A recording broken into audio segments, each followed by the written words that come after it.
Baik, bismillahirrahmanirrahim. Assalamualaikum warahmatullahi wabarakatuh. Baiklah, pada kesempatan kali ini saya akan mewawancarai salah satu mahasiswa Universitas Negeri Padang yang bernama Megi Artandi. Beliau adalah Kepala Bidang Jaringan Forum Studi Islam Al-Kalam FMIPA UNP, Ketua Komisi B BPM FMIPA UNP 2020, anggota muda WP2 Sospol, Best Speaker anggota muda angkatan 11 WP2 Sospol, staf ahli divisi pendidikan IKA HIMKI wilayah 1, staf ahli Infokom PK kami UNP, pengurus muda terbaik Forum Studi Islam Al-Kalam 2019, dan pengurus muda Departemen Kerohanian Himaki 2019. Baiklah, di balik amanah beliau tersebut, beliau sangat berpengalaman dalam hal public speaking. Baiklah, tanpa memperpanjang waktu, wawancara akan saya mulai. Baiklah, kita mulai wawancaranya ya Bang. Baik, perkenalkan, nama saya Cynthia Fitri. Saya ingin mewawancarai Abang. Yang pertama, menurut pandangan Bang Megi sendiri, public speaking itu yang benar seperti apa?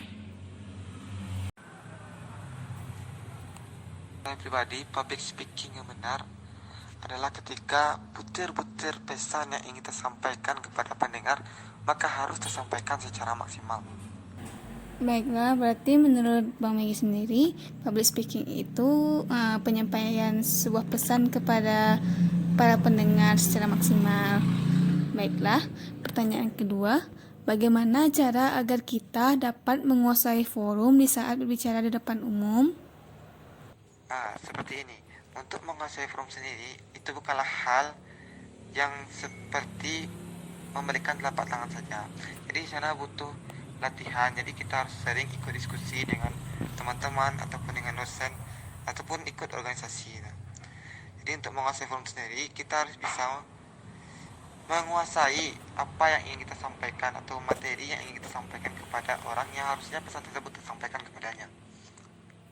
Berarti yang dapat saya sendiri tangkap dari tanggapan Bang Megi sendiri, bagaimana cara kita dapat menguasai forum di saat berbicara di depan umum, yakni kita harus memahami materi atau topik yang akan kita sampaikan ke forum. Baiklah, pertanyaan selanjutnya, apakah Bang Megi sendiri pernah merasakan gugup berbicara di depan umum? Lalu, sejak kapan Bang Megi tampil di forum-forum? Apakah saya sendiri pernah merasakan gugup di depan umum atau gugup ketika berbicara di depan umum? Tentunya pernah. Setiap orang pernah merasakan yang namanya gugup ketika berbicara di depan umum. Apalagi ketika kita baru-baru berani berbicara di depan umum. Tentunya yang namanya gugup tersebut pasti pernah kita rasakan. Lalu, sejak kapankah saya tampil di depan forum? Saya berani tampil di depan forum ketika saya mengikuti diskusi yang diadakan di beberapa organisasi yang saya ikuti.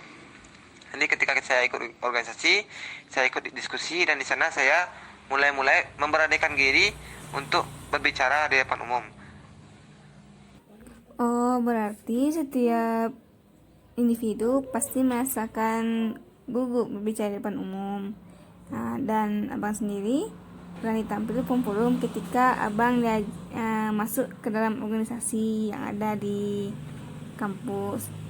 Nah, selanjutnya, apakah yang menjadi motivasi bagi Bang Megi sendiri ketika tampil di depan umum dengan berani? Apa yang menjadi motivasi saya sendiri ketika saya tampil di depan umum?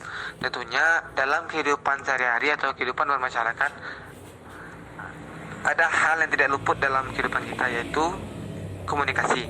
Dalam berkomunikasi, tentunya kita ingin menyampaikan atau kita ingin pesan kita tersampaikan kepada lawan bicara kita atau orang yang kita ajak berbicara.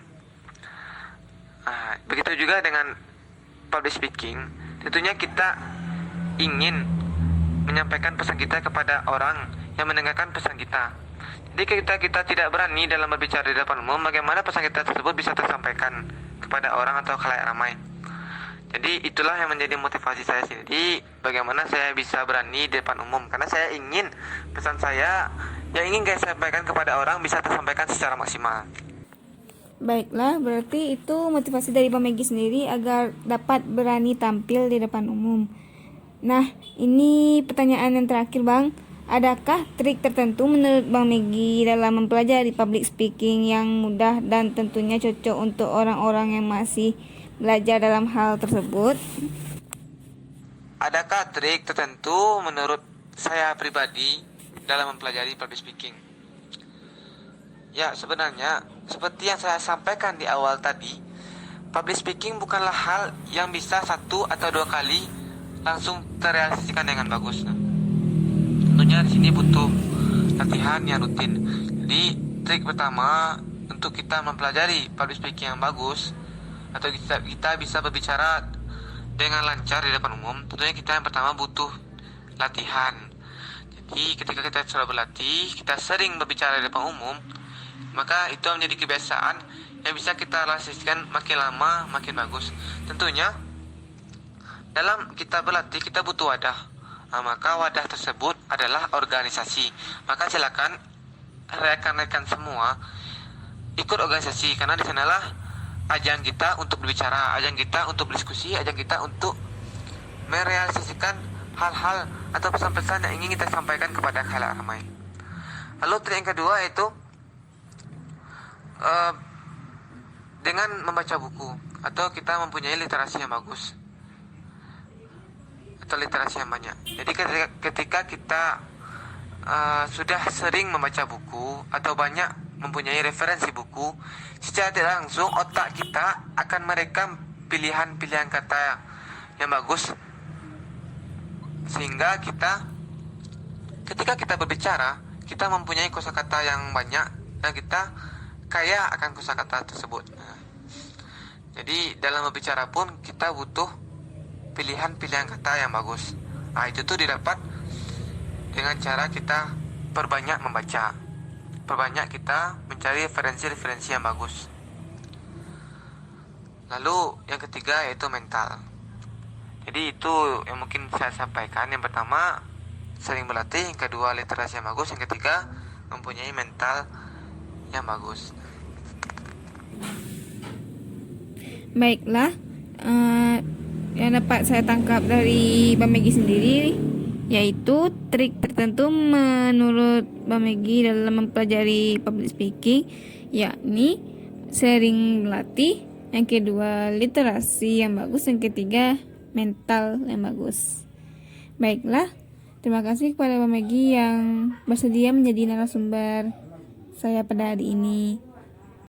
Semoga wawancara ini dapat berguna untuk kalangan yang mendengarkannya. Baiklah. Dan juga terima kasih kepada pendengar yang bersedia mendengarkan wawancara kami pada hari ini. Terima kasih. Saya tutup dengan Assalamualaikum warahmatullahi wabarakatuh.